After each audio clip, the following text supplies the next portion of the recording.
Bien-aimés, que la paix, la miséricorde et la grâce de nos chrétiens Sauveur Jésus-Christ soient encore avec vous et que vous ayez le cœur disposé et disponible à accepter et à recevoir ce message dans sa totalité, dans sa plénitude, avec droiture et sincérité de cœur, au nom de Jésus-Christ. Amen. Bien-aimés, je vais vous parler de la convoitise. Bien-aimés, en tant qu'enfant de Dieu, la convoitise n'est pas bien. Quelqu'un qui aime la convoitise, bien-aimé, est quelqu'un qui ne peut pas accepter ce que Dieu lui donne. Est quelqu'un qui veut toujours, veut toujours, veut toujours. Il est un éternel insatisfait. Bien-aimé, la convoitise même, c'est le désir immodéré. Un désir immodéré, bien-aimé, ça veut dire que c'est un désir qui manque de modération, qui dépasse la mesure. Bien-aimé, on s'est rendu compte aujourd'hui que le monde est dans la convoitise et les chrétiens aussi sont dans la convoitise. Et c'est ça qui pousse les uns les autres aujourd'hui à aller entrer même dans des choses compliquées parce qu'ils convoitent ce que l'autre a. Ils veulent être à la place de l'autre. Ils veulent être comme l'autre. Or, chacun est unique en son genre. La position dans laquelle Dieu a permis que tu sois, contente-toi de ça et rends-lui grâce. Sa parole dit à Ephésiens 5, verset 20, que rendez continuellement grâce à Dieu pour toutes choses, au nom de notre Seigneur Jésus. Bien-aimés, on s'est rendu compte qu'aujourd'hui, les gens ne rendent même pas grâce à Dieu de ce que Dieu leur donne, de là où Dieu les a mis, où ils gagnent honnêtement leur pain, où ils ne se plaignent pas, mais ils veulent toujours, ils veulent toujours, ils veulent toujours. C'est ça qui pousse beaucoup aujourd'hui à aller voir les marabouts. D'autres à nouer des liens avec le monde des ténèbres, mais ils se disent chrétiens. Tu vois la chose de l'autre sur lui, ça ne te plaît pas, parce que toi, tu te dis que pourquoi lui il a ça et toi, tu n'as pas. Il faut forcément que c'est toi qui aies ça, parce que seulement bien sur toi. Tu es le seul à ce que quand tu as ça, vraiment c'est bon. Mais l'autre ne doit pas avoir ça. Pourquoi l'autre a les longs yeux, les longs yeux, les longs yeux? Un chrétien n'est pas comme ça. Bien-aimés, depuis le temps de la loi, écoutons ce que la parole de Dieu nous dit, parce que Dieu n'aime pas la convoitise. On va prendre rapidement Exode 20, verset 17. Écoutons ce que Exode 20, verset 17 nous dit.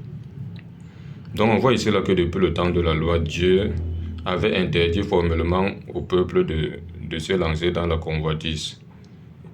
Exode 20, verset 17. Écoutons ce que ça nous dit. Tu ne convoiteras point la maison de ton prochain. Tu ne convoiteras point la femme de ton prochain, ni son serviteur, ni sa servante, ni son bœuf, ni son âne, ni aucune chose qui appartienne à ton prochain. Donc, depuis le temps de la loi, quand Dieu donnait le 10 commandements au peuple d'Israël, il leur avait interdit formellement de se lancer dans la convoitise. Parce que la convoitise peut t'amener à ôter même la vie à l'autre, à faire du mal à l'autre, parce que ça ne te plaît pas que lui, il est ce qu'il est. Mais il faut forcément que c'est toi qui dois avoir ce que l'autre a. Donc c'est seulement bien quand tu as ça, et c'est mauvais quand l'autre a ça. Bien-aimé, la convoitise n'est pas bien. Et écoutons ce que la parole nous dit toujours ici en ce qui concerne la convoitise. On voit ici en Nombre 11, du verset 4 jusqu'au verset 33. La Bible nous dit que le ramassis des gens qui étaient au milieu du peuple d'Israël fut emporté par la convoitise. Ils ont commencé même à demander de la viande à Dieu, et à dire qu'ils sont dégoûtés de la manne. Depuis qu'ils sont là, ils sont dégoûtés de la manne et autres. Et ça a énervé donc Dieu. Ils ont commencé à convoiter même encore l'Égypte. Or, ils étaient là-bas, ils étaient sous l'esclavage de Pharaon. Ils ont dit que quand ils étaient là-bas, ils mangeaient les concombres, les orgues, ainsi de suite. Maintenant, ici, ils sont dégoûtés de cette manne. Ils ne voyaient que la manne. Cela a énervé Dieu. Dieu leur a donné des cailles après, mais Dieu les a frappés parce que Dieu n'aime pas la convoitise. Or, ils étaient là-bas en Égypte. Ils étaient maltraités là-bas. Mais c'est aussi comme ça beaucoup de chrétiens. Ils sont en Christ. Dieu les a délivrés des ténèbres. Dieu les a délivrés des mains de Satan, le diable. Mais ils sont toujours en train de convoiter ce qui est en Égypte, donc ce qui est dans le monde. Ce que le diable donne, donc Pharaon donne, ils sont toujours en train de convoiter ça. Et ce qui n'est pas bon. Voici ce que la Bible continue à nous dire ici, à Jacques 1, verset 14 à 15. La Bible nous dit là-bas, Jacques 1, verset 14 à 15, que chacun est amorcé et attiré par sa propre convoitise. Maintenant, la convoitise, quand elle est conçue, enfante le péché. Le péché étant consommé produit la mort. Donc, quand tu es quelqu'un qui aime la convoitise, ça va enfanter le péché. Et le péché va produire la mort. Une mort spirituelle. Tu es là, tu vis, mais tu es mort. Et demain, après demain, tu vas encore vivre cette mort dans sa plénitude. Donc, beaucoup sont là, se disent chrétiens, mais ce sont de morts spirituelles. Parce qu'ils sont dans la convoitise et ce n'est pas bon. Voici ce que 1 Pierre 1, verset 14 nous dit. 1 Pierre 1, verset 14 nous dit, il dit, ne vous conformez pas aux convoitises que vous avez autrefois quand vous étiez dans l'ignorance. Il dit, ne te conforme plus à ces convoitises-là quand tu étais autrefois dans l'ignorance. Donc quand tu étais encore païen, ne te conforme plus à ces convoitises-là. Maintenant, conforme-toi à la parole de Dieu. Sois saint dans toute ta conduite. Parce que étant enfant de Dieu maintenant, c'est ce que Dieu te donne que tu acceptes favorablement. Et tu lui rends grâce. Voici ce que 1 Pierre 2, verset 11 nous dit. 1 Pierre chapitre 2, verset 11. Écoutons bien. 1 Pierre chapitre 2, verset 11 nous dit ici, il dit, « Bien-aimés, je vous exhorte comme étrangers et voyageurs sur terre à vous abstenir des convoitises charnelles qui font la guerre à l'âme. Bien-aimés, les convoitises charnelles font la guerre à l'âme. Tu ne seras pas en paix, tu seras troublé. C'est ça que vous voyez d'aujourd'hui, sont tellement tristes, malheureux, et pourtant ils sont des chrétiens.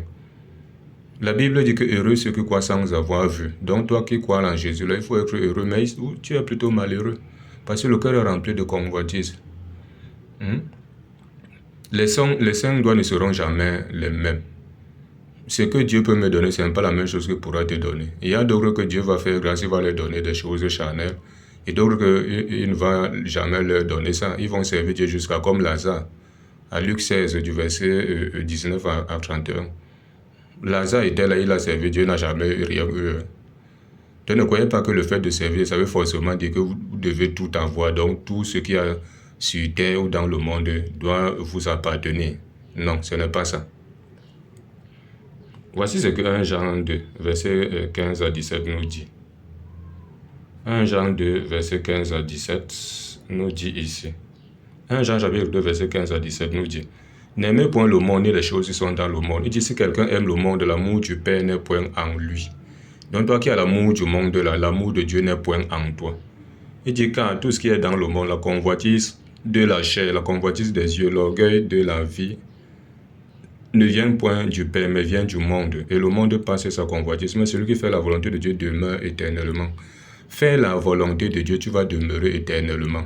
Après ta mort charnelle, demain après-demain, au rétablissement toujours, tu vas ressusciter. Et tu vas vivre avec Christ. Non seulement tu vas régner pendant 1000 ans, et après tu vas hériter le royaume des cieux. Parce que tout ce que nous voyons, la convoitise des yeux, la convoitise de la chair, tu vois quelque chose, tu convoites. Tu vois l'autre avec son argent. Pourquoi lui il a ça?